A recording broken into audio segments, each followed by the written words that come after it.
किताबनामा में आज हम बात कर रहे हैं आशुतोष के साथ और उनकी किताब आई है reclaiming Bharat, what change in 2024 and what lies ahead.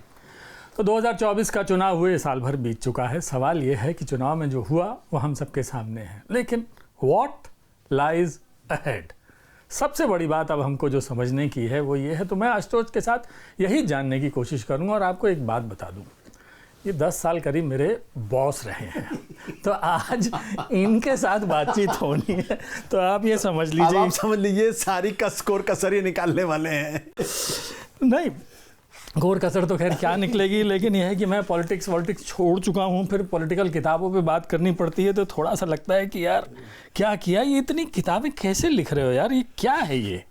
मैं इसको पढ़ रहा था, पढ़ते पढ़ते अपना सर पकड़ के बैठा हुआ था कि इतना कुछ हमारे यहाँ हो रहा था, इतनी चर्निंग चल रही थी चुनाव से पहले और लोग पकड़ नहीं पा रहे थे। तो क्या फिनोमेना था? देखिए, ये बहुत मुझे लगता है कि इस वक्त समाज के अंदर जिस तरीके की चर्निंग है ना, कई तरीके की आशंकाएं हैं, कई तरीके की बेचैनियां हैं, और जितने हमारे समाज के अंदर जितने फॉल्ट लाइंस थे 2014 के बाद, वो सारी की सारी फॉल्ट लाइंस खुल गई हैं। और बहुत सारे ऐसे लोग हैं जिनको लगता था ज़िंदगी तो ऐसी चल रही है, लोकतंत्र है, संविधान है, रूल ऑफ लॉ है, डेमोक्रेसी है, सेकुलरिज्म है।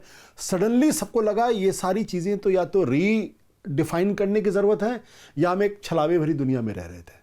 तो उसका नतीजा ये है कि 2014 के बाद से एक ज़बरदस्त चर्निंग है। दूसरी बात क्या है कि भारत एक बड़े कंफर्ट जोन में आ गया था, भयानक तरीके से कंफर्ट जोन में था, सब कुछ आसानी से मिल रहा था उसको डेमोक्रेसी आसानी से 2014 में 2014 के पहले तो उसको डेमोक्रेसी बहुत आसानी से मिल गई, उसको सेकुलरिज्म बहुत आसानी से मिल गया। हिंदू मुसलमान के जो सवाल थे उस पर उसको कोई चिंता करने की ज़रूरत नहीं थी, धर्म के आप पर कोई चिंता करने की, सब कुछ आसानी से मिल रहा था ना। अब मुसलमान अपने मस्जिद में जा रहा था, हिंदू अपने मंदिर में जा रहा था, कहीं काक बात दंगे हो जाते थे। तो जो चीज़ें बहुत आसानी से उपलब्ध थी, सडनली 2014 के बाद लगा यार ये तो इतनी आसानी से है नहीं। अब आप डेमोक्रेसी के ऊपर भी चर्चा हो रही है, सेकुलरिज्म पे भी चर्चा हो रही है, हिंदू मुसलमान के रिलेशनशिप पे भी चर्चा हो रही है, कॉन्स्टिट्यूशनलिज्म पे चर्चा हो रही है, रूल ऑफ लॉ पे चर्चा हो रही है, सब चीज़ पे चर्चा हो, यहाँ तक कि दलित अगड़े पिछड़े की चर्चा होने लगी भयानक तरीके से, संविधान बचाने की लड़ाई होने लगी। तो वो सारी फॉल्ट लाइन्स 2014 में भारतीय जनता पार्टी की सरकार के आने के बाद खुल गई। अब जो हो रहा है, तो देखिए ये मुझे लगता है कि एक तरीके का समुद्र मंथन है, जिसमें विष भी निकलेगा, जिसमें अमृत भी निकलेगा। मेरा मानना यह है कि अंततः तो निकलेगा अमृत ही, क्योंकि समाज के अंदर जितनी तरीके की कुंठाएं थी, जितने तरीके की आशंकाएं थी और जितने तरीके का कंफर्ट जोन था, उनको आपस में मिलकर एक एडजस्टमेंट करना पड़ेगा। तो जो मैं कहता हूं कि ये एक क्राइसिस पीरियड है, संकट का समय है, लेकिन इस संकट से ही चीज़ें बेहतर होनी चाहिए, क्योंकि हम आगे जा ही नहीं सकते अगर समाज जो है अपने अंदर उसने आत्ममंथन नहीं किया होता। हम अपनी दुनिया में जीते रहते और हमारे अंदर का जो तमाम तरीके की जो दिक्कतें थी वैसे की वैसे बनी रहती। तो मुझे लगता है आत्ममंथन जो हमने नहीं किया, हमने अब करने का दौर आ गया। अब हमको लोकतंत्र की कीमत पता चल रही है, अब हमें सेकुलरिज्म की कीमत पता चल रही है, अब हमें संविधान की कीमत पता चल रही है, अब हमें धर्म आधारित राजनीति के क्या खतरे हो सकते हैं उसका अंदाज़ा लग रहा है। अब सामाजिक न्याय की जो लड़ाई है, अगले पिछड़े की लड़ाई है, दलितों को भी लगने लगा अगर ये लोकतंत्र नहीं रहेगा तो हम कहाँ जाएंगे। तो उन सारी चीज़ों पर जो मंथन चल रहा है, मुझे लगता है कि अंततः चीज़ें एक बहुत ही बेहतरी की तरफ होंगी। मैं निराशावादी नहीं हूँ। बेहतरी की तरफ होंगी? अगर मैं पूछूँ कब होंगी बेहतरी की? वक्त लगेगा। देखिए संजीव जी, अब जब महात्मा गांधी 1914 में भारत आए दिसंबर के महीने में, तो बहुत सारे लोगों ने पूछा होगा देश तो 10-5 साल के अंदर आज़ाद हो जाना चाहिए, लेकिन कितने साल बाद आज़ाद हुए? 33 साल के बाद। 33 साल लगे ना। तो देश अपनी गति से चलता है, समाज इतिहास अपनी गति से चलता है। हमारे आपके उम्र की एक सीमा है, और हमको लगता है कि हमने 2014 के पहले जो ज़िंदगी जी ली, अब वो वापस क्यों नहीं आ रही? ये बेचैनी ही दरअसल एक सकारात्मकता की तरफ देश को लेके जाएगी। ये जो बेचैनी, पर ये बेचैनी हमारे और आपके अंदर है, पर भारतीय समाज में दिखाई देती है बेचैनी। मुझे तो दिखाई नहीं देती। Middle class, urban middle class में तो ये बेचैनी होती नहीं है। नहीं संजीव, बेचैनी तो है। जैसे दिक्कत क्या है कि हमारे आपके परिवार में नहीं है बेचैनी। प्रॉब्लम ये है। आप जब कह रहे हो कि बेचैनी है, मुझे वो बेचैनी नहीं दिखती। मैं थोड़ा कटु सत्य अगर बोलूँ तो आप बुरा ना मानिएगा। कटु सत्य ये है कि हमारे समाज, हम जिन लोगों से इंटरैक्ट करते हैं वो दरअसल समाज का प्रभुत्ववादी वर्ग है। वर्चस्ववादी वर्ग है जो हजारों साल से है, मतलब जिसका है, आप उसको कोई भी नाम दे दें, चाहे प्रकाश दे दें, चाहे जो भी समाज कह दें, तो वहाँ तो एक अलग तरीके का वो एक मानसिकता। लेकिन अगर आप दलितों के बीच में जाएंगे, आप मुसलमानों के बीच में जाएंगे, आप अति पिछड़ों के बीच में जाएंगे, अगर आप क्रिश्चियंस के बीच में जाएंगे, तो वहाँ जो बेचैनी, और साथ ही साथ जो एक लिबरल मिडिल क्लास उसके बीच में जाएंगे, तो वो बेचैनी आपको बहुत साफ दिखाई पड़ेगा, डर दिखाई पड़ेगा, खौफ दिखाई पड़ेगा। मैं आपको बताऊं कि जब मैं पहली किताब के लिए मैं बात कर रहा था हिंदू राष्ट्र के बारे में, तो मैं एक हिंदुस्तान के एक बहुत बड़े इस एडिटर से मैं बात कर रहा था जो मुसलमान है, बहुत अच्छा लिखा उन्होंने अपनी ज़िंदगी, बहुत कुछ अच्छा काम किया है, और ये करीब 5 साल पुरानी बात है। वो जब मैं उनसे बात कर रहा था, बात करते करते वो लगभग रवासे हो गए। मतलब आई कुड नॉट इमेजिन कि इतनी उम्र का आदमी रवासा होगा। पता उन्होंने क्या कहा? उन्होंने कहा, मैं हिल गया एकदम। बोला, आशुतोष जी मेरे साथ तो धोखा हो गया। मैंने कहा, सर क्या हुआ? बोला, देखो 1947 में देश आज़ाद हो रहा था, हमारे पास ऑप्शन था, हम पाकिस्तान चले जाते। हमने कहा ये मेरा मुल्क है, हम क्यों छोड़ के अपना देश, हम यहीं रह गए। अगर हमें ये पता होगा कि 75 साल बाद लोग हमसे पूछेंगे कि तुम इस मुल्क से मोहब्बत करते हो या नहीं करते हो, अगर ये मुझे पता होता तो मैं यहाँ नहीं रुकता, जैसा भी पाकिस्तान होता वहीं जाके रहते। लेकिन आज एक तबका है जो मुझसे मेरी देशभक्ति पूछ रहा है, दूसरा तबका है जो मुझे मुसलमान नहीं मानता। मैं तो दोनों के बीच में पिस गया, मैं तो दोनों के बीच में हालत खराब। तो ये मानसिक, अब क्या है ना कि ये उनकी एक और है, महिला पत्रकार है, और मैं आपको बताऊं कि 2022 के आसपास जब उनसे बात कर रहा था, लगभग उनका नर्वस ब्रेकडाउन की स्थिति थी, हिस्टेरिकल, शी वाज हिस्टेरिकल। अरे मैंने कहा क्या हो गया आपको? नहीं मतलब आई कुड सी कि उनके मन में क्या दहशत, क्या खौफ थी। तो वो बेचैनी है, अब कहीं खुल के आती, कहीं खुल के। तो 2024 के चुनाव ने क्या वो बेचैनी कम की है?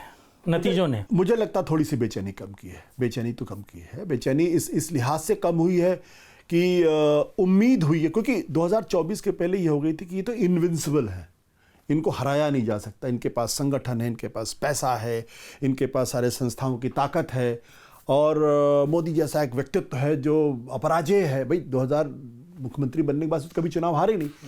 तो वो जब ये होता है कि ये हार सकता है, तब लोगों को लगा कि नहीं, हाँ चीज़ें उतनी उनके लिहाज से उतनी ख़राब नहीं हुई जितनी होनी चाहिए थी, और अब हम लड़ सकते हैं। हम लड़के, हम भाई आज़ादी की लड़ाई में भी तो यही चिंता लोगों की रही होगी। लड़ा कौन 2024 में? हमारे ख्याल से वो दिखाई कौन दिया? नहीं, देखिए 2-3 लोग पॉलिटिकल पार्टी के तौर पर अगर मैं कहूँ तो फैशनेबल नहीं है कहना, लेकिन एक आदमी लड़ता हुआ दिखाई पड़ा, उसका नाम है राहुल गांधी। इसमें कोई, मुझे इसमें कहने, हालांकि फैशनेबल नहीं है, और जब मैं ये बात कहता हूँ तो मेरे ही दोस्त लोग मेरा मजाक उड़ाते हैं।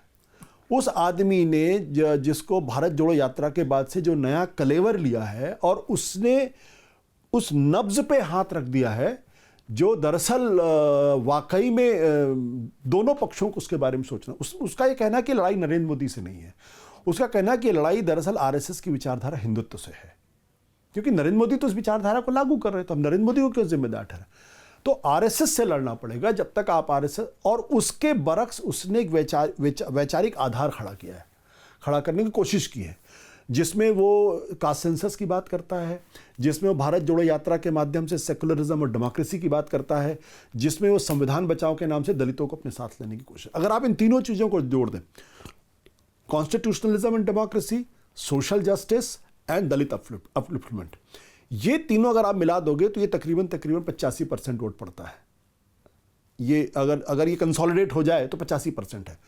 तो इसको लेके कि इस देश के अंदर संविधान को बचाया जा सकता है, संविधान हमारे लिए बहुत ज़रूरी है, लोकतंत्र बहुत ज़रूरी है, और इसमें दलित चेतना और जो पिछड़ों की जो सामाजिक न्याय की जो लड़ाई है, वो अब इन तीनों का अमलगम उसने खड़ा करने की कोशिश की। इसीलिए कंसिस्टेंटली कास्ट सेंसस की बात कर, कंसिस्टेंटली, लगातार पूरे चुनाव के दौरान संविधान किताब लेके चलता है वो संविधान। और अभी भी जो मेरी जानकारी है कि बिहार के अंदर भी और देश के अलग अलग इलाकों में दलितों की जो छोटे छोटे सभाएं हैं उसको वो एड्रेस कर रहा है, जहां संविधान लेके जाता है। बट आशु, अगर ये बहुत सिंप्लीफिकेशन नहीं है कि अगर राहुल गांधी के संविधान खतरे में है को देखें तो सबसे ज़्यादा नुकसान बीजेपी को उत्तर प्रदेश में हुआ, बिहार में तो उतना नुकसान हुआ नहीं, बाकी राज्यों में उतना नुकसान नहीं हुआ। अगर यूपी साथ दे देता तो बीजेपी 272 से आप खुद ही कह रहे हैं कि वो खड़ी होती वहाँ पर। तो पूरे देश में तो उसका असर है नहीं ना, एक तबके तक सीमित होकर रह गया। 7 फेज में चुनाव होते हैं, लेकिन आप देखते हैं कि सिर्फ उत्तर प्रदेश पे उसका असर हो रहा है। ऐसा क्यों? आप इसको दूसरे तरीके से सवाल को देखते हैं। नीतीश कुमार अगर नहीं गए होते बिहार में, नीतीश कुमार तो एक तरीके से चेहरे थे, नीतीश कुमार गए तो भारतीय जनता पार्टी और एनडीए गठबंधन को 31-32 सीटें मिल गई, वहाँ पे मिल गई ना। अगर नीतीश कुमार नहीं गए होते तो वो कम से कम 20 सीटें तो कम हो जाती, तो 220 पे आके रुक जाता या 210 पे रुक जाता। उड़ीसा में अगर उतनी सीटें नहीं मिलती। दरअसल हम सिर्फ उत्तर प्रदेश को देखने की बात करते हैं, महाराष्ट्र भूल जाते हैं। महाराष्ट्र में भी भारतीय जनता पार्टी लेड गठबंधन को बुरी तरीके से हार का सामना करना पड़ा और उत्तर प्रदेश में भी करना पड़ा, और दोनों जगह रिजल्ट अनएक्सपेक्टेड थे। क्यों? महाराष्ट्र दलित आंदोलन की एक बहुत ही मजबूत जमीन है, जहां बाबा साहब अम्बेडकर हैं, जहां ज्योतिबा फूले हैं, जहां साहू जी महाराज हैं, सारे लोग हैं, है ना। सबसे पहले साहू जी महाराज ने रिजर्वेशन की बात की थी, अफर्मेटिव एक्शन की बात की थी, 1901-10 के आसपास की बात है। फिर फूले की ज़मीन तो है ही, बाबा साहब अम्बेडकर ने उसको आगे बढ़ाया, तो दलितों की बड़ी मजबूत ज़मीन है। उत्तर प्रदेश के अंदर अगर आप देखें तो कांशीराम ने जो एक्सपेरिमेंट किया, जहां बाबा साहब अम्बेडकर फेल करते हैं, उसको कांशीराम ने जगह दी, ज़मीन दी, और इलेक्टोरल पॉलिटिक्स में उसको सक्सेसफुल करके दिखाया। 4 बार मुख्यमंत्री बनी। आप तो खुद उत्तर प्रदेश से आते हैं। 2007 में मायावती अपने बल पे मुख्यमंत्री बनी थी। ये संभव है उत्तर प्रदेश के अंदर? संभव ही नहीं। तो जो 2 दलितों की सबसे उर्वर जमीन थी, जहां आंदोलन मजबूत था, वहां बीजेपी को झटका लगा है। तो ये इस बात का द्योतक है कि समाज का एक बड़ा तबका, जिसको सामाजिक स्तर पर, राजनीतिक स्तर की बात, जिसको सामाजिक स्तर पर पहली बार ये लगा कि अगर ये संविधान नहीं रहेगा तो हमको फिर वापस 1947 के पहले के हिंदुस्तान में झोंक दिया जाएगा, जहां गैर बराबरी ही एग्जिस्ट करती है, जिसको बाबा साहब ग्रेडेड इनइक्वालिटी कहते हैं, जहां यहाँ ब्राह्मण है, यहाँ क्षत्रिय है, फिर यहाँ वैश्य है, फिर यहाँ शूद्र है। ये हमारी यहाँ जो वर्टिकल लाइंस है, हॉरिजॉन्टल लाइंस नहीं है। तो उसको लगता है कि ये संविधान ने हमको ये हॉरिजॉन्टल लाइन दी है, जहाँ ब्राह्मण क्षत्रिय सब बराबर है। अगर ये संविधान नहीं रहेगा तो फिर वही वाली स्थिति हो जाएगी। तो उसके लिए संविधान जीवन मरण का प्रश्न है, उसके लिए संविधान इंसान होने का प्रमाण है, का प्रतीक है। इसलिए अगर आप और दलितों के अंदर एक बड़ा अम्बेडकराइट मिडिल क्लास पैदा हुआ है। इसका यह मतलब नहीं है कि उसने पूरी तरीके से बीजेपी का साथ छोड़ दिया है, ऐसा नहीं है। लेकिन अगर आप डेटा देखेंगे तो आपको अंदाजा लगेगा 20 से 25% ड्रॉप आया। ओबीसी में भी ड्रॉप आया है, दलितों में भी ड्रॉप आया। तो ये क्यों हुआ? ये इसलिए हुआ क्योंकि उसका बहुत बड़ा कारण एक राहुल गांधी है, अखिलेश यादव के बीच का जो गठबंधन था वो था, और दोनों ने मिलकर काम किया। मुझे चुनाव के पहले एक समाजवादी पार्टी के फर्स्ट फेज की पोलिंग हो चुकी थी। मैंने पूछा यार क्या हाल? बोले यार 5-7 सीट मिल सकती है। पढ़ा मैंने, हाँ 5-7 सीट मिल सकती है। तो मैंने कहा, फिर बाद मैंने कहा नहीं, राहुल गांधी ने जब अटैक करना शुरू किया तो हमको लगा कि ट्रैक्शन है, तब हमने मेहनत करनी शुरू की। तो भले ही कांग्रेस पार्टी का प्रभाव उत्तर प्रदेश के अंदर बहुत कम है, लेकिन राहुल जो सवाल खड़े कर रहे थे, उस सवाल ने उनके प्रति माहौल को काफ़ी बदला है। दिक्कत क्या है कि उनके पास वो सांगठनिक क्षमता ही नहीं है जो बीजेपी के पास है। अगर सांगठनिक क्षमता होती तो जो गुडविल उन्होंने अर्न की थी उसको मल्टीप्लाई कर सकते थे या फॉलोअप एक्शन कर सकते थे। तो सेंटिमेंट उनके फेवर में जुड़ा, लेकिन उस सेंटिमेंट को बड़े पैमाने पर मल्टीप्लाई करके एक बड़े प्लेयर के तौर पर उभर पाते, वो नहीं हो पाया। सो 2024 का नतीजा जो रहा, अगर आपको लगता है कि बीजेपी 272 पार हो जाती तो संविधान बदल जाता? मुझे इसमें नहीं, 272 पार पे तो नहीं संविधान बदलता, लेकिन जिस दिन उनके पास 350 सीटें हो जाएंगी या 350 ज़्यादा हो जाएंगी, उस दिन संविधान बदल दें। तो 400 पार का नारा फ्लूक नहीं था? बिल्कुल फ्लूक नहीं था, सोच समझ के दिया गया था। समझ के दिया गया था, नारा दिया गया था। और हालांकि मैंने अपनी किताब में इस बात का जिक्र किया कि ये डिफेंसिव कॉन्सेप्ट था, मतलब डिफेंसिव स्ट्रेटजी थी। इनको कहीं ना कहीं मुझे लगता है कि प्रधानमंत्री नरेंद्र मोदी को या फिर अमित शाह को या बीजेपी लीडरशिप को एक मन में कहीं ना कहीं एक डर जरूर आ गया था कि इस बार शायद हमारी स्थिति उतनी अच्छी नहीं है। इसलिए इन्होंने 400, क्योंकि देखिए मैंने चुनाव लड़ा है, और मैंने चुनाव लड़वाया है। तो मैं इस बात को अच्छी तरीके से समझता हूँ एक पॉलिटिकल एक्टिविस्ट होने के नाते कि आपको वोटर को एक कॉन्फिडेंस देना होता है कि हम जीत रहे हैं, ये माहौल बनाना पड़ता है। बीजेपी ने जब 400 350 की बात की तो वो माहौल दरअसल बनाने की कोशिश कर रहे थे कि हम जो है वो, अगर मेरी स्थिति कहीं भी कमज़ोर है, अगर मेरे वोटर के मन में कहीं भी किसी तरीके का कन्फ्यूज़न है या वो कहीं भी दिग्भ्रमित हो रहा है राहुल गांधी या इनकी प्रचार की वजह से, वो उधर ना जाए। तो एक तो रणनीति उनकी ये थी। दूसरा, बीच चुनाव के दौरान इनको पूरी तरीके से अंदाज़ा हो गया था कि वो चुनाव हार भी सकते हैं। इसलिए जिस लेवल का कम्युनलाइजेशन इन्होंने किया, नरेंद्र मोदी ने जो इन्फिल्ट्रेटर्स वगैरह की बात की तो वो एक डिफेंसिव स्ट्रेटजी थी, क्योंकि उनके पास जो इन्फॉर्मेशन होगी मेरे पास तो इन्फॉर्मेशन नहीं होगी। लेकिन मेरे मन में इस बात को लेके कभी भी कोई कंफ्यूजन नहीं था कि अगर इनको 350 400 सीटें मिल जाएंगी तो ये भारत के संविधान को 100% बदल देंगे। वो क्या चीज बदल? वो इसलिए, अगर आप इनके हिस्ट्री में जाएं, हिस्ट्री में मैं चाहता हूं कि आप वो हिस्ट्री बताएं हमारे दर्शकों को। क्योंकि देखिए, बार बार हिंदू राष्ट्र की बात क्यों की जाती है? आपका संविधान है, आपको संविधान में आस्था होनी चाहिए। आप हिंदू राष्ट्र बनाने की बात क्यों करते हैं? हिंदू राष्ट्र का मतलब यह कि धर्म आधारित राज्य व्यवस्था, तभी तो आप हिंदू राष्ट्र की बात करते हैं।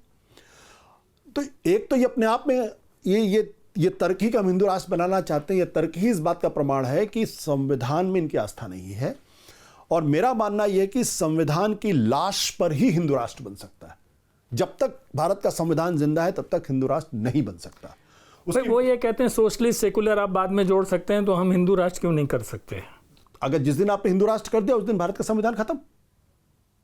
भाई, हिंदू राष्ट्र तो एक धार्मिक परिकल्पना है ना।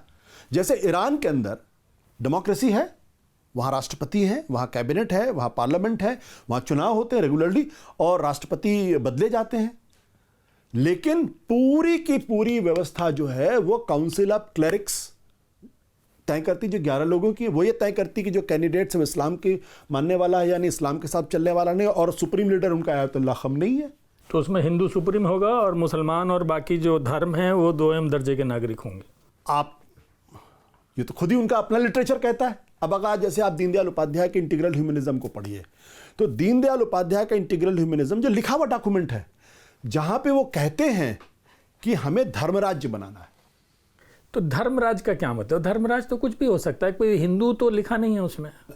धर्म क्या है फिर? तो बड़ी क्या उन्होंने उसमें हिंदू लिखा है? देखिए, हिंदू धर्म तो नहीं लिखा उसमें, जहां तक हिंदू धर्म नहीं लिखा उन्होंने, लेकिन वो कहते हैं कि भाई धर्म राज्य हमको बनाना है। और फिर ये भी कहते हैं अगर एक आदमी के साथ धर्म है, अगर एक आदमी के साथ धर्म है तो फिर उसकी बात मानी जानी चाहिए। तो जो सॉवरेंटी ऑफ पीपल है उसको सॉवरेंटी ऑफ धर्म में कन्वर्ट करते हैं। तो जब आप सॉवरेंटी ऑफ लोगों की प्रभुसत्ता को खत्म करके जब आप धर्म की प्रभुसत्ता की बात करते हैं तो कहां बचा आपका संविधान? संविधान तो खत्म हो गया उसी दिन। आज की व्यवस्था को आप रख दीजिए, खाली इसमें एक लाइन और खड़ा कर दिए उसमें, the government will run according to the traditions या अकॉर्डिंग टू द हिंदू धर्म। वो परंपरा की ही बात करते हैं कि परंपरा सांस्कृतिक जो हमारा वो है, कंफ्यूज करने की कोशिश करते हैं। देखिए, अगर धर्म एक जीवन पद्धति है, जैसा कि वो कहते हैं और सुप्रीम कोर्ट के ऑर्डर का हवाला देते हैं, अगर धर्म एक जीवन पद्धति है तो फिर उसमें धर्म के नाम पे जो उन्माद होता है या धर्म के नाम पे जो प्रतिक्रिया होती है वो नहीं होनी चाहिए। भाई, मेरी जीवन पद्धति कुछ हो सकती है, आपकी जीवन पद्धति कुछ हो सकती है। जब आप उसमें ईश्वर को खोजने लगते हैं, जब आप रामकृष्ण को ईश्वर मानते हैं और उसको हिंदू धर्म का एक प्रतीक पुरुष मानते हैं, आराध्य मानते हैं, और उसके आधार पे आपकी भावनाएं आहत होने लगती हैं, दिक्कत तो तब पैदा होती ना। अदरवाइज जीवन पद्धति ठीक है, आपकी जीवन पद्धति अलग है, मेरी जीवन पद्धति अलग, उसमें झगड़ा कहाँ है? लेकिन वो कंफ्यूज करते हैं। वो एक तरफ धर्म को कहते हैं जीवन पद्धति है, दूसरे कहते हैं धर्म जो तो हमारा धर्म है। फिर आप कहते हैं हमारा धर्म रिलीजन नहीं है। तो आप रिलीजन की परिभाषा क्या देते हैं? Organised religion. भाई, जहाँ एक किताब है, एक खास तरीके से जीवन जीने का एक आधार बताया, हिंदू धर्म में तो वो है नहीं। तो अगर हिंदू धर्म नहीं है, रिलीजन नहीं है, तो फिर इतने मंदिर क्यों हैं? फिर रामकृष्ण को हम किस तरीके, ऐतिहासिक पुरुष के तौर पर देखें या धार्मिक पुरुष के तौर पर देखें या सात्विक पुरुष के तौर पर देखें? कैसे? देखिए, आस्था के साथ तो कोई खिलवाड़ नहीं हो सकता। बिल्कुल। तो अगर आस्था है तो फिर जीवन पद्धति अलग, धर्म से ही जीवन पद्धति तय होती है। भाई मुसलमान अगर आप किसी को कहते हैं तो मुसलमान धर्म के आधार, मुसलमान धर्म को मानने वाले लोगों की एक बिल्कुल अलग जीवन पद्धति है।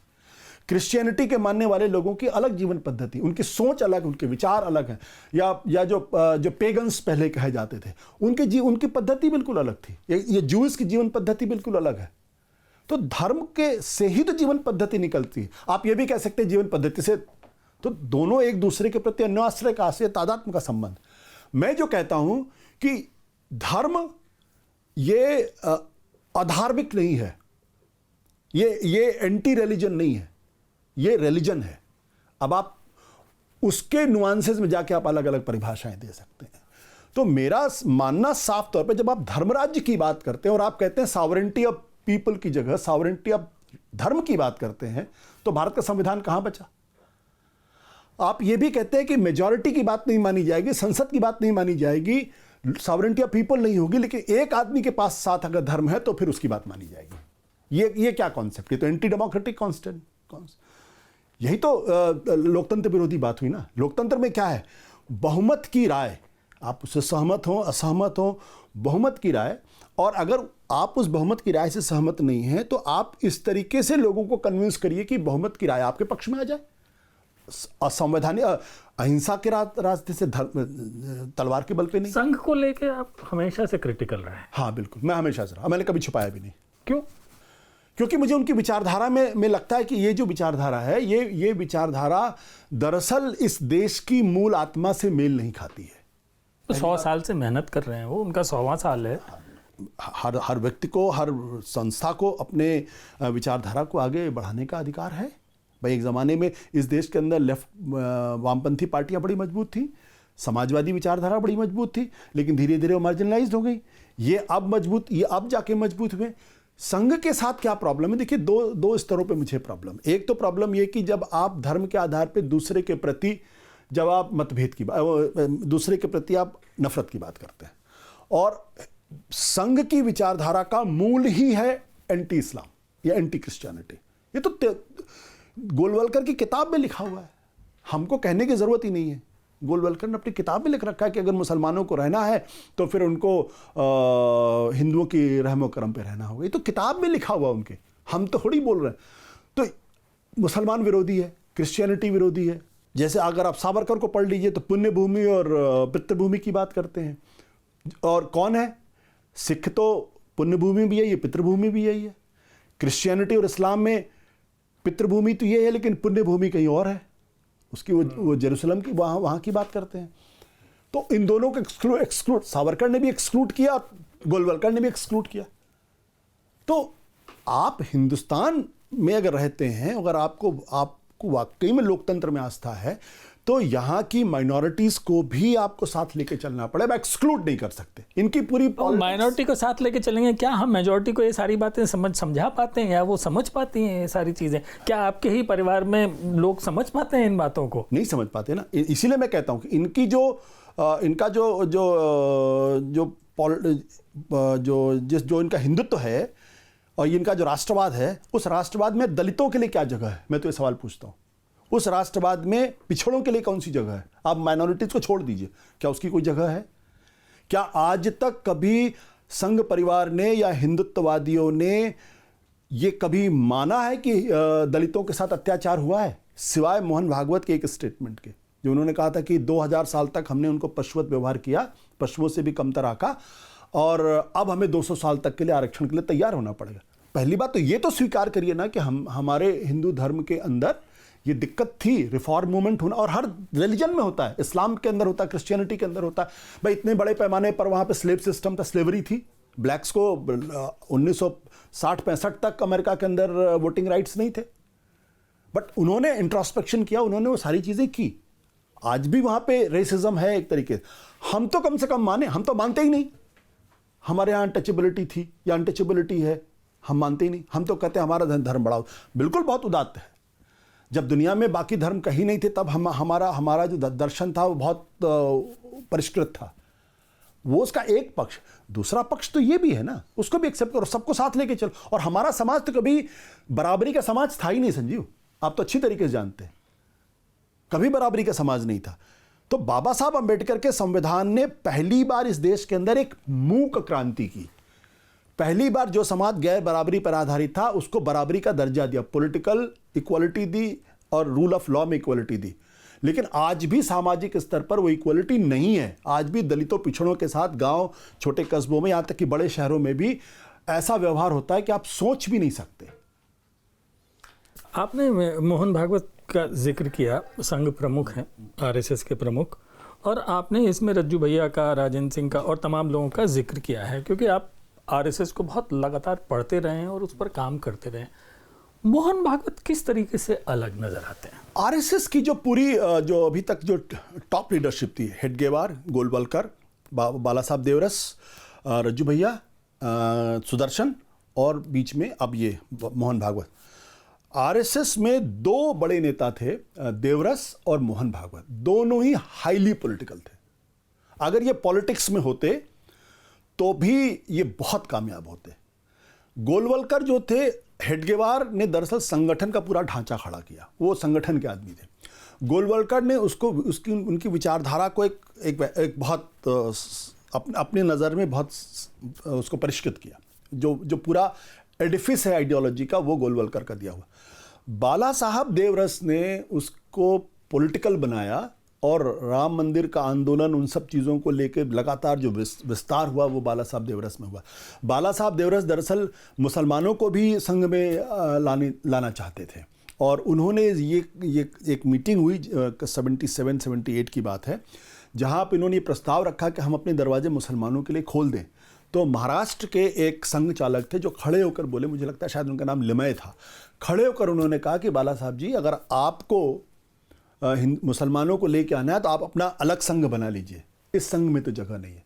बाला साहब देवरस दरअसल छुआछूत और दलितों के खिलाफ एक बड़ा आंदोलन भी करना चाहते थे। उन्होंने कहा था कि अगर छुआछूत पाप नहीं है तो फिर इस दुनिया में कोई चीज़ पाप नहीं है। लेकिन वो इस सोच के व्यक्ति थे और वो उनकी उस तरीके से नहीं चल पाई, लेकिन पॉलिटिकल बहुत है। मोहन भागवत मुझे लगता है कि बाला साहब देवरस से ज़्यादा पॉलिटिकल है। अगर आप देखिए, जब सुदर्शन थे तो सुदर्शन लगातार अटल बिहारी वाजपेयी से लड़ते रहे, जिसका कोई कारण नहीं था। उन्होंने अपनी ही सरकार को डिस्क्रेडिट किया। यहाँ तक कि जब पहली कैबिनेट बन रही थी तो रातों रात गए और दो लोगों को उन्होंने, प्रमोद महादेव ने जसवंत सिंह को कैबिनेट से बाहर करा दिया। उन्होंने यहाँ तक का स्टेटमेंट दिया था कि प्रधानमंत्री कार्यालय में तो क्या कहते हैं, अमेरिका के एजेंट बैठे रहते हैं। वहाँ जो आर्थिक नीति थी उसको लेके बड़े तीखे हमले वो करते थे। लेकिन आप देख लीजिए, मोहन भागवत ने कोई तीखा हमला नहीं किया। मोहन भागवत इस बात को जानते थे कि अगर राजनीतिक सत्ता हमारे पास है तो संघ का विस्तार होगा, और संघ में ज़बरदस्त तरीके से विस्तार हुआ। नरेंद्र मोदी को वो बहुत ज़्यादा पसंद नहीं करते, लेकिन वो नरेंद्र मोदी की बीजेपी और आरएसएस के प्रति जो उनकी उपादेयता है उसको वो समझ रहे थे। और वो इसलिए समझ रहे थे क्योंकि केंद्र के अंदर सत्ता उनके पास थी। तो आप देखिए पिछले 11 सालों में संघ का कितना विस्तार हुआ है, कितने एसेट्स उनके क्रिएट हो गए हैं, कितने। और सबसे बड़ी बात ये थी, जो संघ को लेकर, हिंदुत्व को लेकर जो लोगों के मन में गिल्ट था वो पूरी तरीके से खत्म कर। जीवन शैली भी बदल गई है। हाँ, जीवन शैली भी बदल गई, फैशनेबल बना दिया। मतलब आज 2014 के पहले लोगों के लिए कहना मुश्किल था कि मैं संघ का हूँ। पढ़ा लिखा आदमी अपने को नहीं बोलता था, या हिंदुत्ववादी है, राइट विंगर है। 2014 के बाद किया। तो मोहन भागवत जो है हाईली पॉलिटिकल है। मुझे लगता है कि बाला साहब देवरस से ज़्यादा पॉलिटिकल मोहन भागवत है। उस संदर्भ में अगर आप देखें तो मोहन भागवत ने पिछले 5-6 सालों में एक थोड़ी सी लाइन बदलने की भी कोशिश की है, क्योंकि वो इस बात को समझ रहे हैं कि हिंदुत्व को केंद्रीय सत्ता की वजह से जितना फायदा होना था उतना फायदा हो चुका है। पिनेकल पे पहुंच गया है। पिनेकल तो नहीं, लेकिन जितना फायदा होना था पहुंच गया है। अब इसको कंसोलिडेट करने की जरूरत है। इस गेन को कंसोलिडेट करने की जरूरत है, और कंसोलिडेट करके हम एक अगली लड़ाई के लिए तैयारी करें, to take a new leap. तो ये जो एक साल से एक खबरें चलती रहती हैं कि संघ और बीजेपी के बीच में टेंशन है, मोहन भागवत और प्रधानमंत्री नरेंद्र मोदी के बीच में टेंशन है, वो हवाई है या उसमें कुछ दम है? दम है, और इसमें दम इसलिए भी है, ये लड़ाई दरअसल अभी शुरू नहीं हुई है। इसकी बुनियाद, अगर आपको ध्यान होगा, 2018 में विज्ञान भवन में मोहन भागवत ने प्रेस कॉन्फ्रेंस की थी और ये कहा था कि बिना मुसलमान के हिंदुत्व अधूरा है। याद है आपको? ये अपने आप में बहुत ही रेडिकल रिवोल्यूशनरी स्टेटमेंट है। और वो वहीं पे नहीं रुकते, उसके बाद कहते हैं कि सबका डीएनए एक है। हाँ। याद है ना आपको? अब जो विचारधारा ये कहती है कि यहां बाहर से आक्रांता आए, वहां ये कहना कि सबका डीएनए एक है, ये तो संघ के लोगों ने बोला कि ये क्या बोल रहे हैं मोहन भागवत? अगर सबका डीएनए है तो इसका मतलब हिंदू मुसलमान सब एक है। अगर बिना तो वो तो मानते ही हैं वैसे कि जो हिंदू, जो भारत में रहता है, हिंदुस्तान में रहता है, सब हिंदू है। बहुत कंफ्यूजन क्रिएट करते हैं वो। अगर सब हिंदू हैं जैसे वो कहते हैं कि मुसलमानों से हमें क्या दिक्कत है, मुसलमान अगर हमारे राम कृष्ण को अगर अपने आराध्य मान ले, आराध्य क्या मतलब, अगर वो अपने उनकी मानने लगे तो हमें कोई दिक्कत नहीं है। लेकिन जब भी कोई मुसलमान संस्कृत पढ़ने लगता है, आपको बनारस का उदाहरण याद है कि वो मंदिर में नहीं घुस सकता, वो राम भी नहीं, भाई रस खान अगर आज होते तो उनको कविता नहीं करने दी जाती, याद है ना आपको? तो कंफ्यूजन बहुत क्रिएट करते हैं वो। और तो मोहन भागवत ने जब वो स्टेटमेंट दिया तो इसका मतलब 2018 तक आते आते वो समझ चुके थे कि अगर हिंदुत्व इतना ही आक्रामक तरीके से अगर बढ़ता रहा तो उसकी एक ऐसी छवि देश के अंदर, देश के बाहर बन जाएगी जो हिंदू पद्धति को या हिंदू धर्म को नुकसान लॉन्ग टर्म में पहुंचाएगी। और मतलब जैसे इस्लाम को देखा जाता है, वो उग्र हिंदुत्व ना पनपने पाए। बिल्कुल, जैसे इस्लाम डिस्क्रेडिटेड हुआ रेडिकल इस्लाम की वजह, पॉलिटिकल इस्लाम की वजह से, कि आज इस्लाम के बारे में चर्चा क्या करते हैं, ये तो तालिबानी है, ये क्या है, ये तो जमाती हैं, ये तो तबलीगी वाले हैं, ये तो आतंकवादी हैं, ये तो आईसिस वाले लोग हैं, ये तो अलकायदा वाले लोग हैं। अच्छा, इत्तेफाक की बात है कि सारों सब रेडिकल इस्लाम वाले लोग सब वहाबिज्म वाले हैं। तो उसकी वजह से पूरी दुनिया में इस्लाम को लेके एक चिंता पैदा हो गई, एक आशंका पैदा हो गई और लोग उनको शक की नज़र से देखने लगे और आतंक और इस्लाम को कहीं ना कहीं आतंकवाद से जोड़ा जाने लगा। तो मोहन भागवत इस बात को समझते हैं कि अगर इसको अभी नहीं रोका गया, और आपने देखा, हमको बताने की जरूरत नहीं है, तो फिर हमारा हिंदुत्व धर्म भी उसी तरीके से डिस्क्रेडिटेड हो जाएगा। तो इसलिए उन्होंने ये ध्वनियां निकालने की कोशिश की। जब संभल का मामला चल रहा था तो उन्होंने कहा कि हर मस्जिद में शिवलिंग क्यों खोजना। ये बड़े रेडिकल स्टेटमेंट्स हैं। लोग इनको शक की नज़र से, मैं इनको शक की नज़र से नहीं देखता हूँ। मुझे लगता है कि वो बहुत आगे की दुनिया को देख के और उसके हिसाब से संघ के प्रमुख होने के नाते उसके हिसाब से संघ को एक नई तरीके से गढ़ने की कोशिश कर रहे हैं, उसको नए तरीके से रीइन्वेंट करने की कोशिश कर रहे हैं, ताकि जो गेन हुआ है आइडियोलॉजिकली उसको कंसोलिडेट किया जाए, कुछ समय तक सुस्ता लिया जाए, आराम किया जाए और फिर एक नई लड़ाई के लिए तैयारी की जाए या लीप लिया जाए। तो वो जो स्टेटमेंट बीजेपी अध्यक्ष जेपी नड्डा ने दिया था कि अब बीजेपी को संघ की जरूरत, वो तो पॉलिटिकल लड़ाई है दोनों के बीच में, वो बहुत पॉलिटिकल लड़ाई है और वो दो आदमियों के बीच की ईगो की टकरार, क्योंकि वो चुनाव 2024 के चुनाव के वक्त ही आया था। वो ऐसे वक्त में आया जब चुनाव चल रहा है। तो 240 पे आ गए ना। तो बड़ा कंफ्यूजन है कि किसकी वजह से आए 240 पे, उसमें संघ की वजह से आए कि आप भी अच्छी तरीके से, संविधान की वजह से आए। आप भी एक चीज जानते हैं अच्छी तरीके से कि इस देश के अंदर फर्स्ट पास पोस्ट सिस्टम में 3 से 4% वोट भी अगर इधर से उधर शिफ्ट हो जाता है तो हालत बिगड़ जाती है। तो ये कहना कि राहुल गांधी के कैंपेन की वजह से बीजेपी हार गई, उसकी वजह से 2-3% वोट इधर से उधर शिफ्ट हुआ।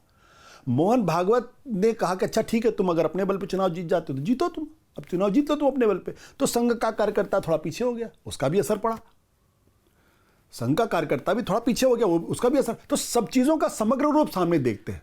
लेकिन ये सच्चाई है कि राहुल गांधी एक आइडियोलॉजिकल एडिफिस क्रिएट कर रहे हैं और यह भी सच्चाई है कि मोहन भागवत भारतीय जनता पार्टी की मौजूदा सरकार के रुख से बहुत संतुष्ट नहीं है। वो चाहते हैं कि यह रुख में बदलाव होना चाहिए। तो क्या संघ में भी एक ऐसा तबका है जो मोहन भागवत को पसंद नहीं करता? एक तबका है, मुझे अच्छी तरीके से याद है कि एक बड़े नोन चेहरे हैं, उन्होंने कहा कि जिंदगी भर तो हमको इस्लाम के खिलाफ, मुसलमानों के खिलाफ नफरत सिखाई, अब हमसे कह रहे हैं हम उसको गले लगाएं।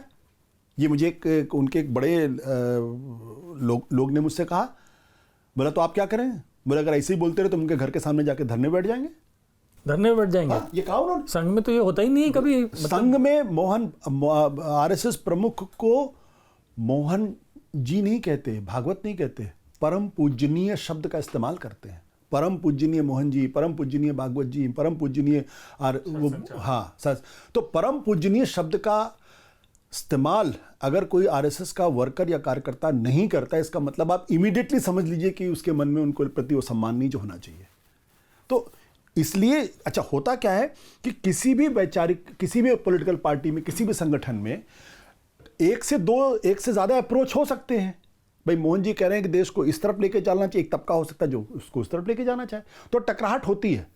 लेकिन संघ के अंदर एक ज़बरदस्त चीज़ है जो दुनिया में शायद किसी और पॉलिटिकल पार्टी में नहीं है, वो है कॉन्फ्लिक्ट रेजोल्यूशन मैकेनिज्म में गजब की रेजिलियंस है।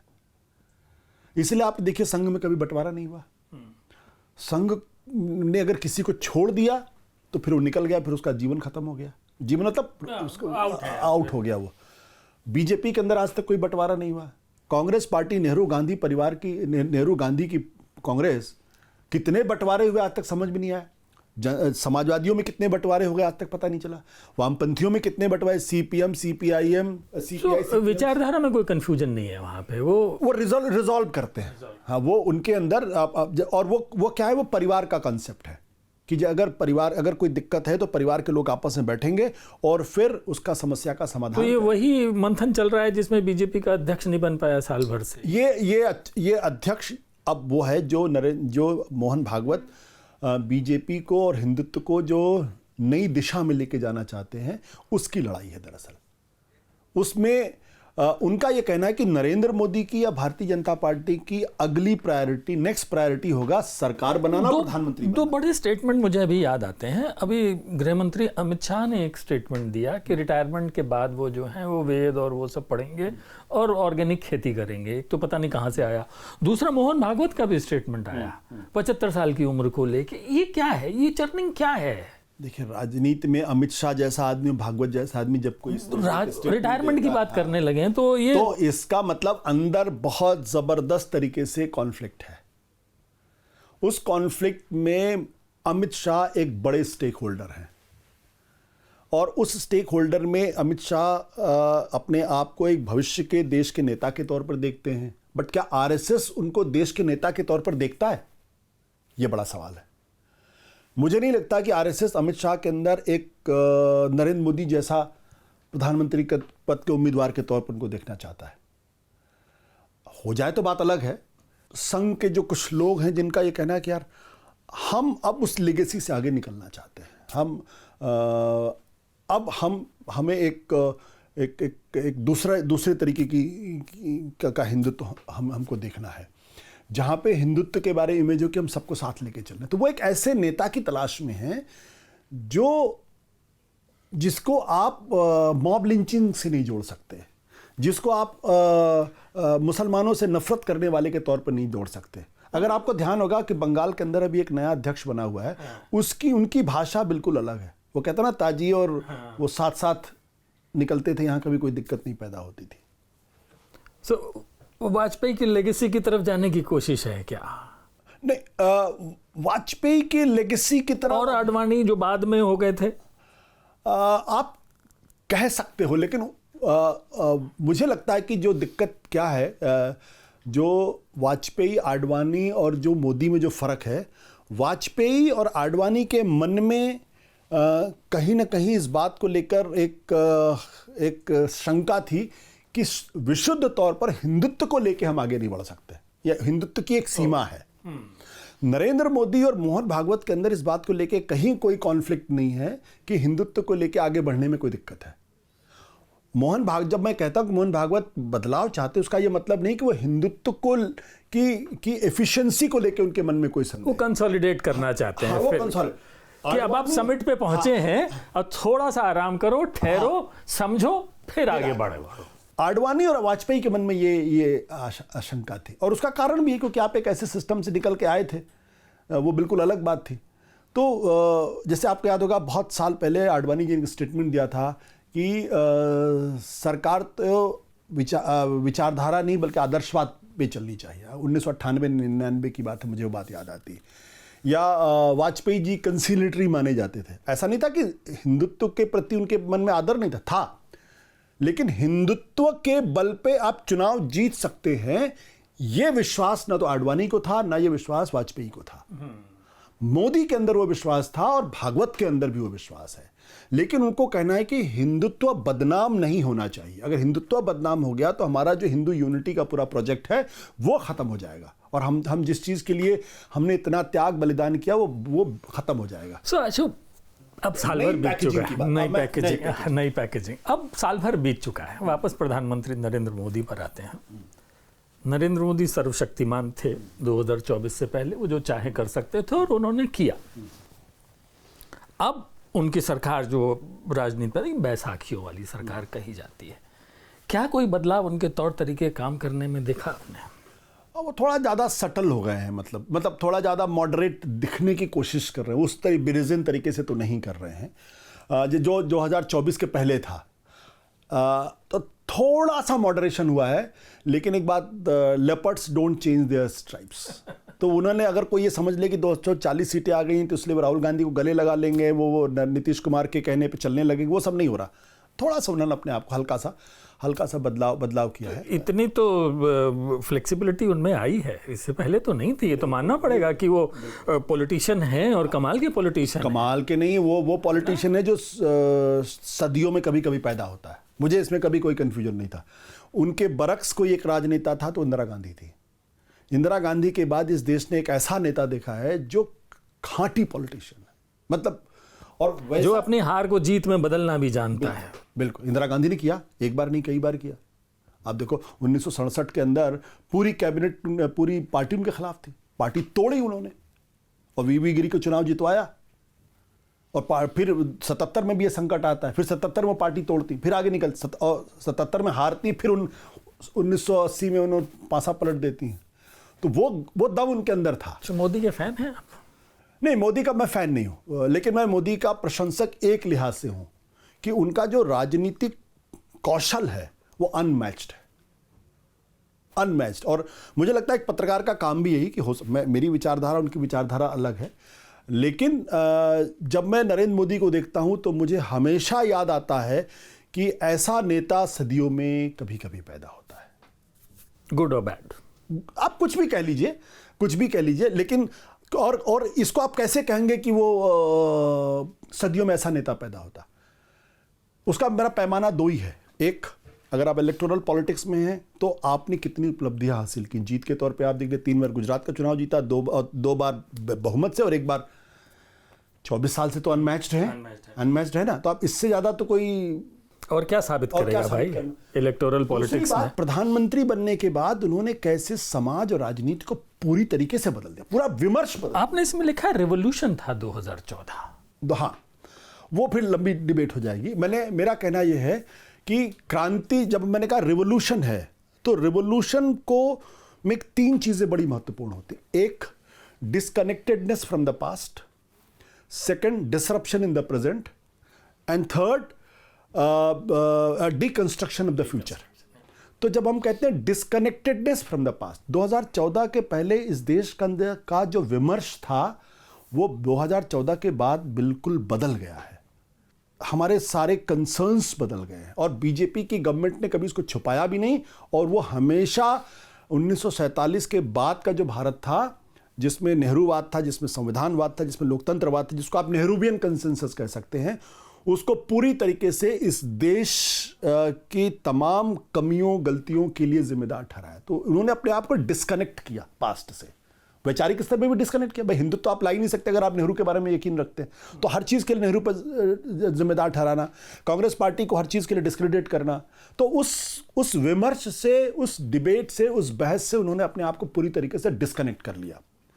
दूसरा, जो विप्लव दिखाई पड़ रहा, डिसरप्शन दिखाई पड़ रहा हो, तो मुझे कहने की जरूरत ही नहीं हो, तो हर आदमी महसूस कर रहा है। समाज के अंदर, व्हाट्सएप ग्रुप के अंदर, परिवार के अंदर, बाप बेटे के अंदर, सब कुछ बदल गया है। सामाजिक विमर्श ही पूरा बदल गया, पॉलिटिकल विमर्श ही पूरी तरीके से बदल गया। अभी मुझे मेरे बड़े अच्छे मेरे मित्र हैं, उन्होंने मुझे एक दिन मैसेज भेजा। उन्होंने कहा मेरी माँ 81 साल की है और वो 2014 के पहले वो पूरी तरीके से सेकुलर थी। आज वो जिस भाषा का इस्तेमाल करती, मुझे तो यकीन ही नहीं पड़ता कि वो मेरी माँ है, 81 साल की। आप सोचिए, तो डिसरप्शन तो हुआ है। सॉरी, मैंने आपको भटका दिया, दरअसल हम मोदी पर थे। हाँ, मैं आता। अब ये कह रहे फ्यूचर क्या, डिकंस्ट्रक्शन, ये सब क्यों हो रहा है? क्योंकि एक सपना है जो हिंदुत्व ने दिखाया है, हमें वो पाना है, हिंदू राष्ट्र का सपना, कि अगर हम हिंदू राष्ट्र पे आ जाएंगे, अगर हम पुराने तो हमारा पुराना परम वैभव वापस लौट आएगा। तो इसलिए मैंने कहा ये रेवोल्यूशन, और ये आप कम्युनिस्ट विचारधारा में भी है, ये आप दुनिया की तमाम विचारधाराओं का। मोदी पॉलिटिशियन और एडमिनिस्ट्रेटर पे थे कि वो इंदिरा गांधी के बाद के अब तक के सबसे बड़े राजनेता हैं, और वहाँ थे कि क्यों ऐसा उनको माना जाता है, वो आप बता रहे थे कि क्यों आप ऐसा मानते हैं। हाँ, दूसरा मैंने कहा कि जीत तो है उनकी ट्रांसफॉर्मेटिव, मतलब आप किसी को, किसी नेता की मौजूदगी का या उसकी उपलब्धियों कैसे आकलन करेंगे? वो पूरी व्यवस्था ही बदल दी उन्होंने, पूरी व्यवस्था बदल गई है, पूरा देश का विमर्श बदल गया है। ट्रांसफॉर्मेटिव चेंज पॉलिटिक्स में ही आया है, ट्रांसफॉर्मेटिव चेंज जो है वो सोसाइटी के अंदर आया, हमारे आपकी सोच में बदलाव आ गया है। मीडिया का स्वरूप आप देख लीजिए, आप जुडिशरी का स्वरूप देख लीजिए, आप इंस्टीट्यूशंस का स्वरूप देख लीजिए, सब कुछ बदल गया। तो आप एक नेता को कैसे आंकेंगे? इसी आधार पे ना आंकेंगे कि भाई उसका असर क्या पड़ा, अब वो अच्छा है बुरा है, ये बात वो एक सेपरेट चीज है, पर बदल तो दिया सबको। आज से 250 साल बाद भी नरेंद्र मोदी के कंट्रीब्यूशन को आप इग्नोर नहीं कर सकते। मेरा मानना 3 लोगों के कंट्रीब्यूशन को इग्नोर नहीं किया जा सकता जब भी इस दौर का इतिहास लिखा जाएगा। एक महात्मा गांधी, कोई दो राय नहीं। दूसरा इंदिरा गांधी, दूसरा जवाहरलाल नेहरू। मैं इंदिरा गांधी को वाज एन एक्सटेंशन, हाँ, जवाहरलाल नेहरू को। जवाहरलाल इसलिए गांधी जी ने हमको आज़ादी दिलाई, और गांधी जी ने ये सिखाया कि हमें सबको साथ लेके चलना है। जवाहरलाल नेहरू का इसलिए क्योंकि एक बहुत ही अस्थिर, बहुत ही कमज़ोर, बहुत ही गरीब, हिलते डुलते हुए देश को बे लोकतंत्र स्थापित करना, ये जो लोकतंत्र स्थापित है पाकिस्तान में क्यों नहीं हो पाया? क्योंकि जिन्ना में और नेहरू में जमीन आसमान का फर्क था। तो नेहरू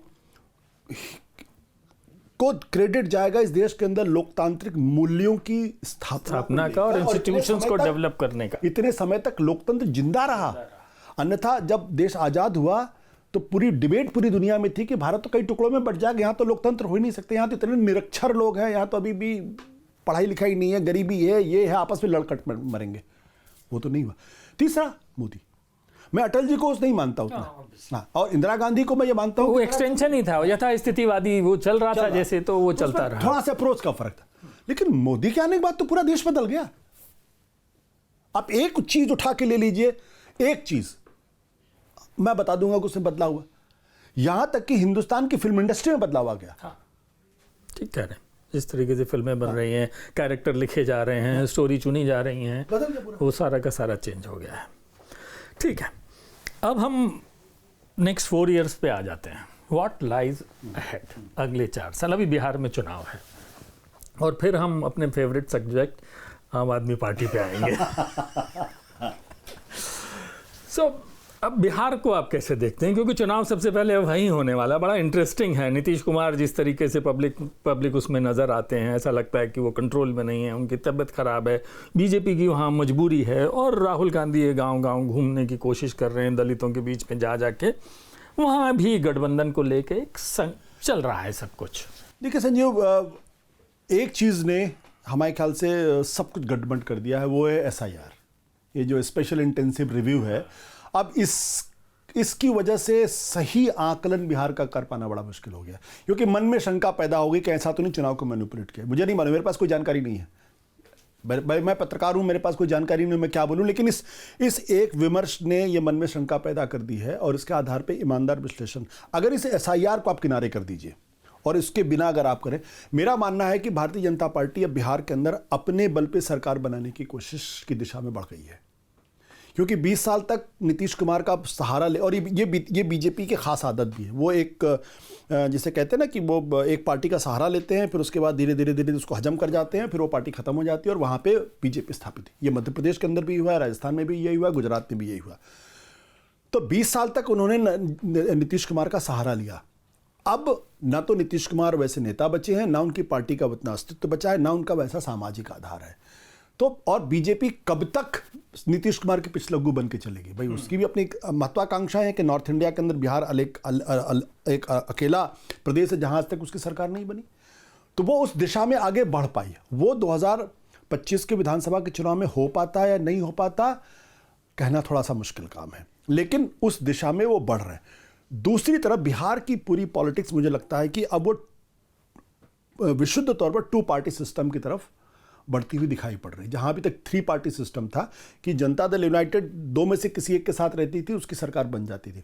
अब एक तरफ आरजेडी मुझे दिखाई पड़ती है, दूसरी तरफ बीजेपी दिखाई पड़ती है। और अगर ये 2 पार्टी सिस्टम बन गया जिसमें जनता दल यूनाइटेड या तो खत्म हो जाएगी या जनता दल यूनाइटेड के कुछ लोग आरजेडी में चले जाएंगे, कुछ लोग इधर चले जाएंगे, वो डिवीजन भी उनमें साफ दिखाई पड़ रहा है। अब कोई करिश्मा हो जाए तो बात अलग है। तो अब आते हैं हम आम आदमी पार्टी पर। आम आदमी पार्टी के बारे में मैं बताऊं क्योंकि मैं इनके साथ काम करता था, और जब अन्ना आंदोलन पूरा शुरू हुआ था उस दौर में तो हमारे थोड़े से उसमें मतभेद थे, थोड़े नहीं काफी उसको लेके। सब कैसा हार्ट ब्रेक था? हार्ट ब्रेक तो मतलब ट्रॉमेटिक था, मतलब। और एक बात और बता दूं, जब ये वहां से निकले थे तो पहली बार छुट्टी मनाने हम साथ ही गए थे। एक दिन बाद ही, 24 घंटे के बाद ही गाड़ी में बैठ के निकल गए थे हम लोग, लेकिन तब हमारी इस बारे में कोई बात हुई नहीं थी। आज हम शायद कैमरे के सामने पहली बार बात कर रहे हैं। इट वॉज ट्रॉमेटिक इसलिए था क्योंकि आप जब पत्रकारिता में थे और वहाँ से जब हम राजनीति के अंदर गए, तो मैं बार बार कहता हूँ, मैं राजनीति में किसी पॉलिटिकल पार्टी में नहीं गया था। मुझे लग रहा था कि यार ये एक आंदोलन है जो कुछ बड़ा कर सकता है या देश के अंदर एक बदलाव आ सकता है, तो वहाँ जाना चाहिए, तो इसलिए मैं वहाँ गया था। लेकिन जब जैसे जैसे चीज़ें आगे बढ़ती, और इत्तेफाक के देखिए, मैं अरविंद केजरीवाल और आम आदमी पार्टी के बारे में कहूँगा कि मुझे सब कुछ वहाँ मिला। मुझे लोकसभा का चुनाव लड़ाया गया, मुझे दिल्ली यूनिट का अध्यक्ष बनाया गया। जब 2025 का विधानसभा का चुनाव हुआ 67 सीटें आई थी। मुझे आम आदमी पार्टी में अखिल भारतीय संगठन की जिम्मेदारी दी गई, और मैं वहाँ के पीएससी पॉलिटिकल अफेयर्स कमेटी, जो हाईएस्ट डिसीजन मेकिंग बॉडी थी, उसका मैं मेंबर था, और मैं पार्टी का स्पोक्स पर्सन था। पार्टी का अब इससे ज़्यादा क्या चाहिए मुझे, मतलब एक नॉन पॉलिटिकल आदमी को वहाँ इतनी मिली, तो मैं उसमें उनसे मैं गिला नहीं करता हूँ।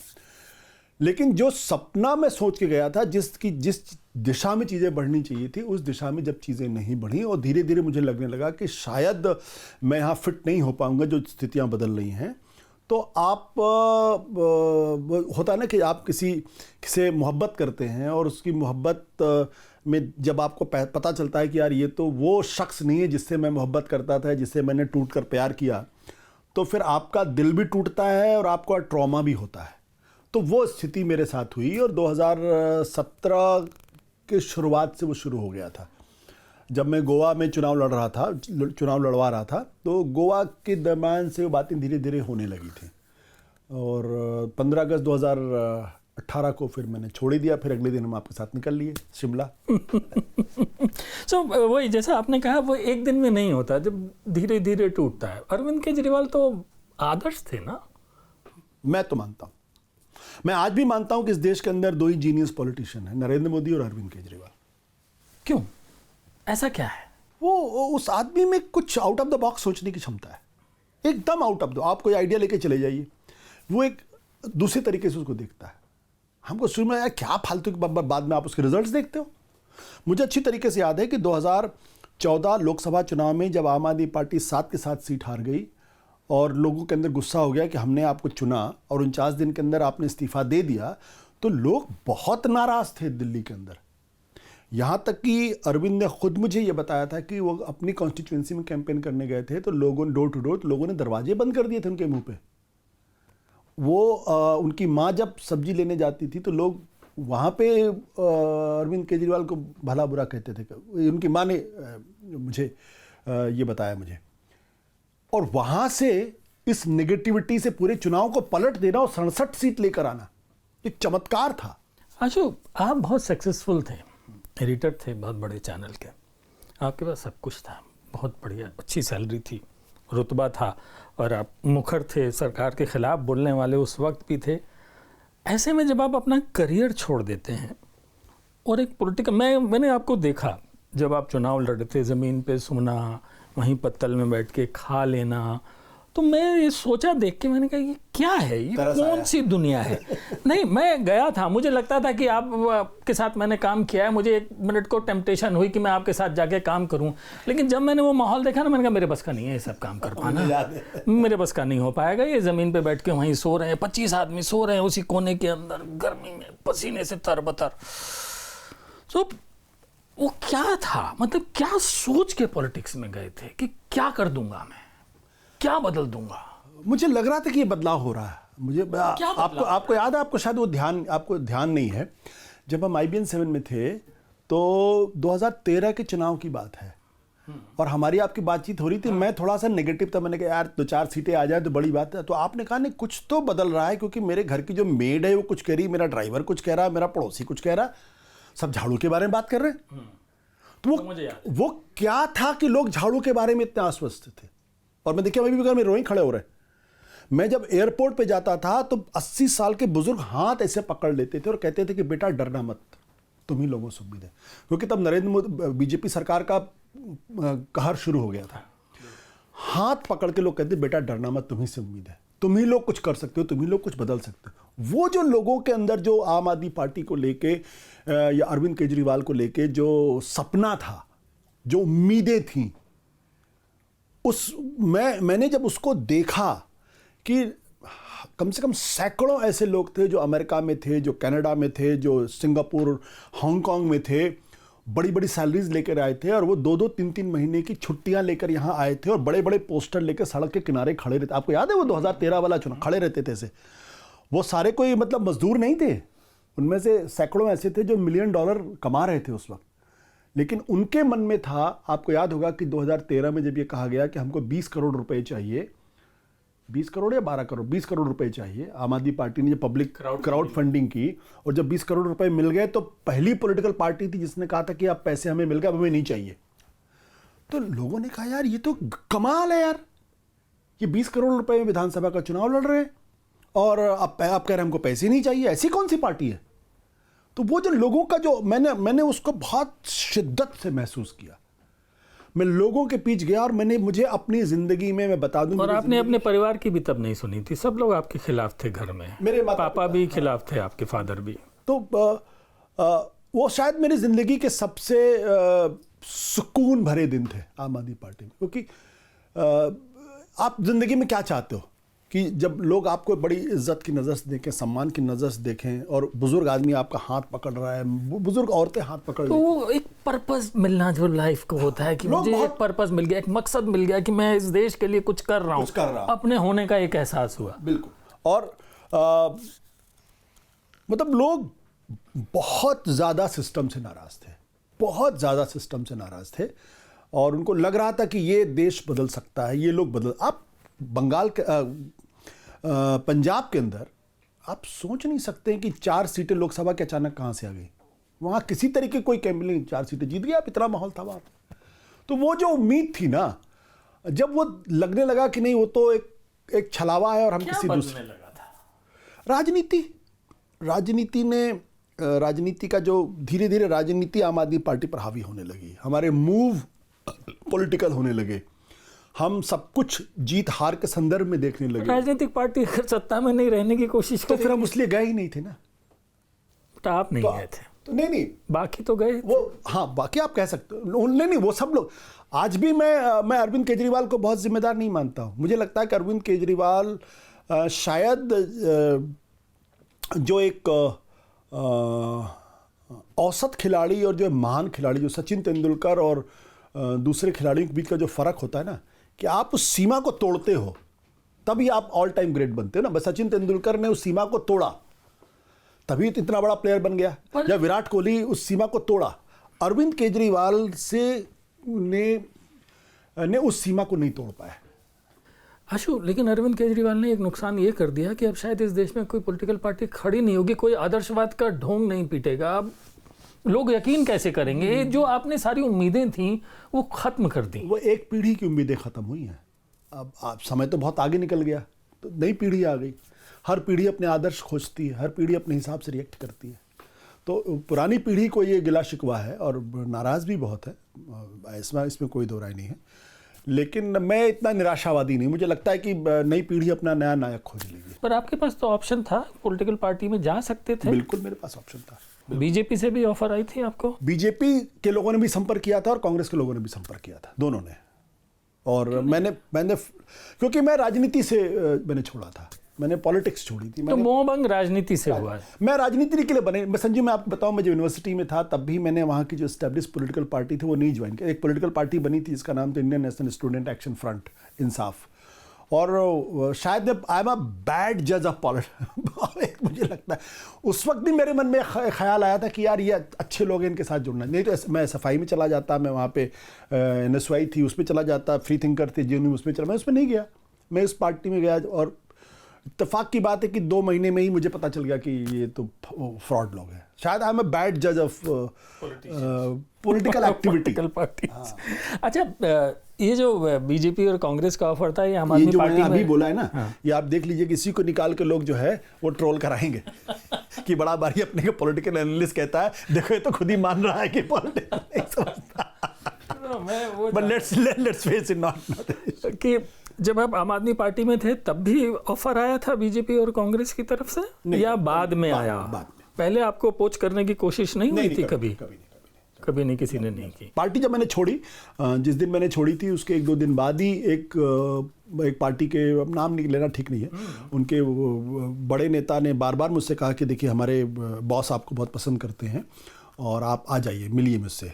तो मैंने कहा छोड़ दिए, मुझे पॉलिटिक्स में नहीं आना है। मुझे अच्छी तरीके से, मैं गाड़ी में बैठ रहा था धीरे धीरे अपनी चलाने के लिए, और उनका फ़ोन बार बार आ रहा है, तो मैंने फ़ोन रिसीव किया गाड़ी में बैठे बैठे। मैंने कहा देखिए मैंने पॉलिटिक्स छोड़ दी है। बोला एक बार मिल तो लीजिए आप।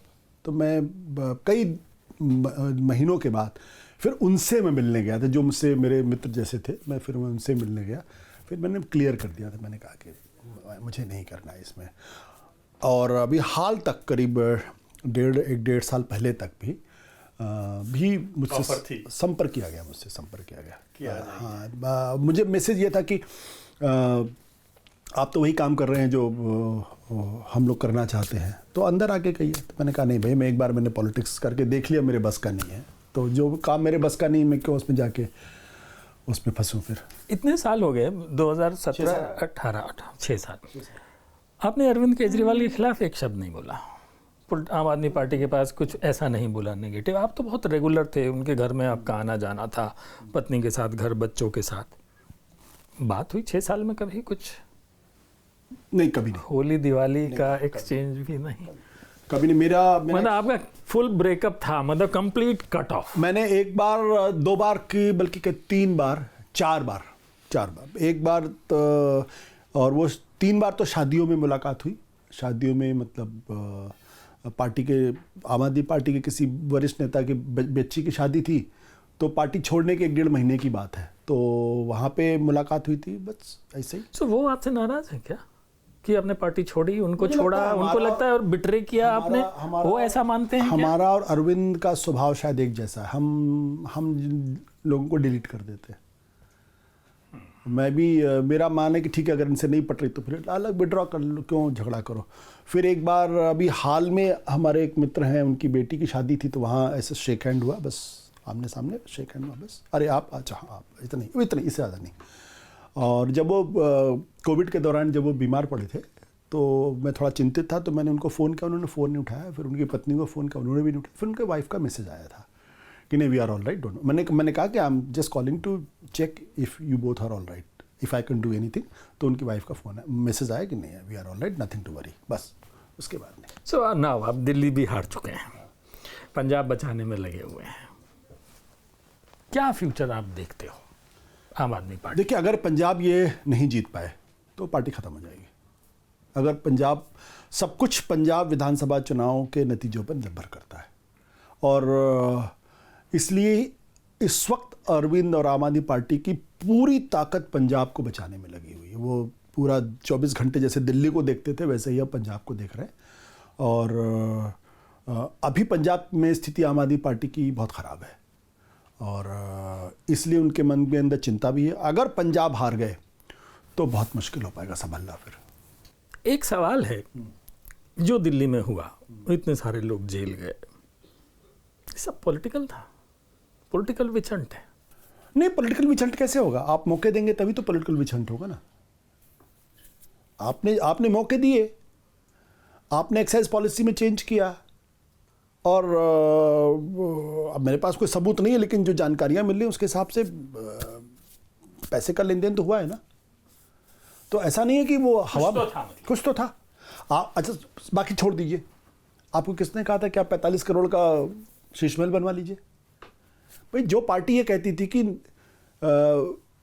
दिल्ली में जो एनडीएमसी का इलाका है जहाँ बड़े बड़े बंगलों हैं, यही आम आदमी पार्टी, अरविंद केजरीवाल कहते थे इतने इतने बड़े बड़े बंगलों में रहने की क्या ज़रूरत है, 2-2 कमरे के फ्लैट में रहिए। आपने कहा कि सारे कैबिनेट मिनिस्टर 2 कमरे के फ्लैट में रह सकते हो, और आप जब मुख्यमंत्री बने तो आप शीश महल बना रहे थे। मैं ये नहीं कहता कि अरविंद ने या किसी ने पैसे खाए, लेकिन ये मिसमैच है ना। ये राजनीति में परसेप्शन बहुत मैटर करता है। ये मिसमैच है। जब आप 45 करोड़ का बनाओगे तो आपके ऊपर भ्रष्टाचार के आरोप लगेंगे और आप उसका जवाब नहीं दे पाओगे। और ऐसा इसलिए हुआ, इसका जवाब किसी के पास नहीं पार्टी के। मैं पार्टी में इतने लोगों से मैंने बात की है, मेरा अभी भी सब लोगों से अच्छे संबंध है, कोई इसका जवाब नहीं दे पाया ये क्यों हुआ। और किसी को उम्मीद नहीं थी कि अरविंद के रहते इस तरीके से 45 करोड़ रुपए खर्च हो सकते हैं। ओके, हम अपने एंड में पहुंच रहे हैं बातचीत के। नाउ 2029 आपकी किताब हर चुनाव के बाद आती है। सो नाउ अगले 4 साल की बात करें और राहुल गांधी की बात करें, क्योंकि इस किताब में भी आपने एक जिक्र किया है एक जगह कि राहुल गांधी, कांग्रेस के हलकों में ये बात होती है कि राहुल गांधी 2024 के चुनाव को नहीं देख रहे, वो 2029 के चुनाव की तैयारी करना चाहते हैं। इतनी गैस, इतनी स्टीम कांग्रेस के अंदर है कि वो 2029 तक खड़ी रह सके, लड़ सके बीजेपी की माइट से। संजीव, बीजेपी की सबसे बड़ी हार और संघ परिवार की सबसे बड़ी हार, नरेंद्र मोदी की सबसे बड़ी हार यह है कि आज भी अखिल भारतीय स्तर पर वो 40% वोट नहीं लेकर आ पाए। इतना रिसोर्सेज, इतना बड़ा संगठन, और अब आरएसएस के 36 संगठन हैं इस देश में, लाखों शाखाएं उनकी लगती हैं। क्या कारण है कि वो 40% वोट लेकर नहीं आए? पहली बार 31% में सरकार बने, दूसरी बार 37% में सरकार बने, और तीसरी बार 36% में सरकार है। कांग्रेस आज़ादी के बाद 1977 तक लगातार 40% से ऊपर थी, 42%, 45%, 46%, और 1984 में तो 49% वोट उसको मिला था। इसका मतलब क्या है? इसका मतलब यह है कि ये नहीं कि कांग्रेस का संगठन बहुत मजबूत है। चुनाव में संगठन इंपॉर्टेंट होता है, लेकिन कुछ चीजें होती हैं जो डिफॉल्ट चॉइस होती है। कांग्रेस इस देश का डिफॉल्ट चॉइस है।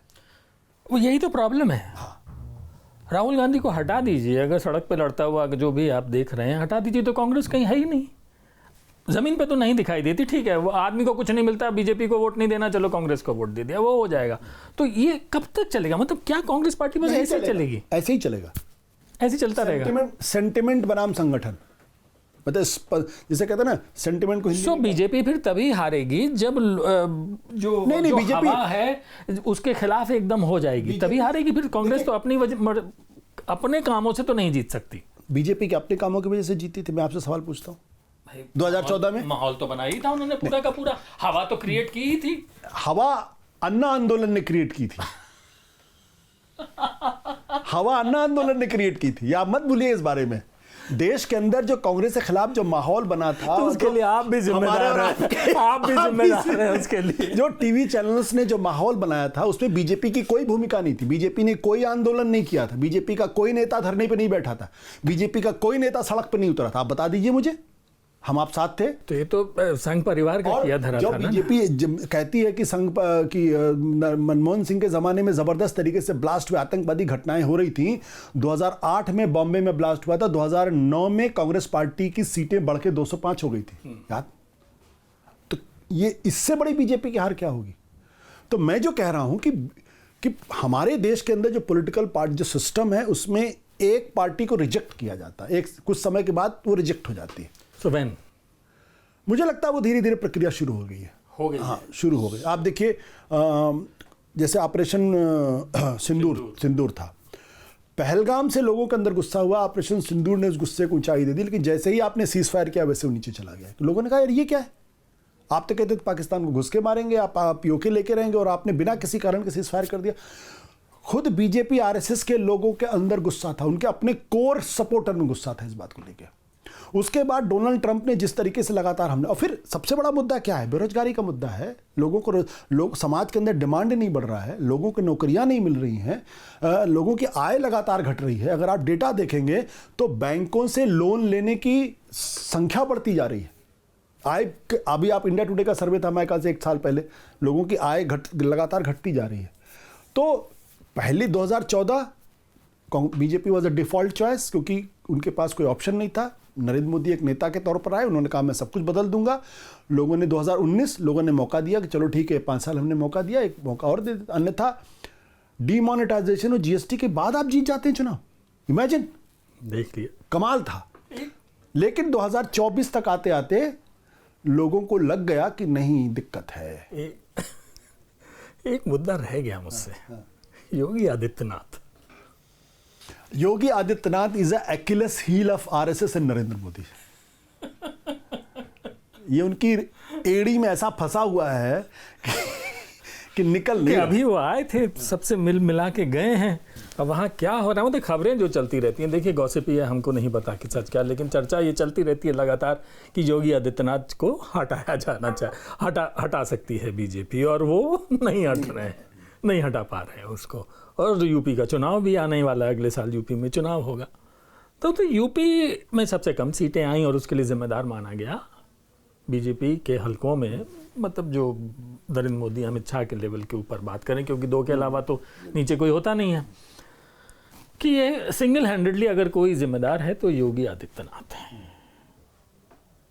क्या इस डायनामिक्स को, इन तीनों के बीच की इक्वेशन क्या है, आपने पकड़ने की कोशिश की? देखो बहुत क्लियर है, अमित शाह और नरेंद्र मोदी एक साथ हैं, और नरेंद्र मोदी की अपना मिजाज ऐसा है, तबीयत ऐसा है कि वो अपने बराबर तो किसी को समझते ही नहीं और पनपने भी नहीं देना चाहते।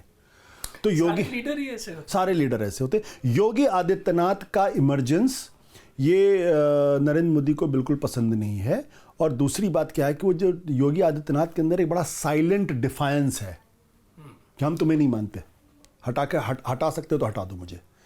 ये जो योगी आदित्यनाथ का जो ये डिफायंस है, ये नरेंद्र मोदी अमित शाह दोनों को पसंद नहीं है और होना भी नहीं चाहिए। अटल जी के ज़माने में भी कल्याण सिंह ने जब डिफाई करना शुरू किया था तो ये बात अटल आडवाणी को भी नहीं पसंद थी और कल्याण सिंह का करियर ख़त्म हो गया था। लेकिन योगी आदित्यनाथ कल्याण सिंह नहीं है। कल्याण सिंह ने वो ब्लंडर किया था, उन्होंने पार्टी छोड़ के नई पार्टी बनाई थी और वो ख़त्म हो गया। योगी आदित्यनाथ को या तो पार्टी से हटाएं, वो होगा नहीं, क्योंकि अगर वो हटाएंगे तो उत्तर प्रदेश के अंदर भारतीय जनता पार्टी की स्थिति बहुत ज़्यादा कमज़ोर हो जाएगी। अभी तो 33 सीटें आई, वो भी नहीं आएंगी अगली बार। वो इस डिलेमा में है। दूसरी बात क्या है कि अभी तक योगी आदित्यनाथ को आरएसएस का 100% सपोर्ट था। अब वो योगी आदित्यनाथ को लेके कॉशियस हो गए हैं। कारण बहुत सिंपल है, क्योंकि योगी आदित्यनाथ आरएसएस की विचारधारा के तो करीब हैं, लेकिन आरएसएस के संगठन से उनका कोई लेना देना नहीं है। तो आरएसएस के संगठन से नहीं निकले हैं। चूंकि आरएसएस के संगठन से नहीं निकले हैं, इसलिए उनके अंदर वो आरएसएस वाले जो मूल्य हैं जो वो नहीं है। और आरएसएस ऐसे किसी आदमी को आगे नहीं बढ़ाती जिसको वो कंट्रोल ना कर सके, जिसको वो हैंडल ना कर सके। अब वो योगी को लेके कॉशियस हो गए हैं। तो वो भी कॉशियस है, इधर भी कॉशियस है। लेकिन योगी के साथ क्या है कि योगी ने अपने आप को पिछले 8-10 सालों में एक हिंदू आइकॉन के तौर पर एस्टैब्लिश कर लिया है। तो उनके साथ एक बड़ा सॉलिड वोट बैंक यूपी के अंदर है।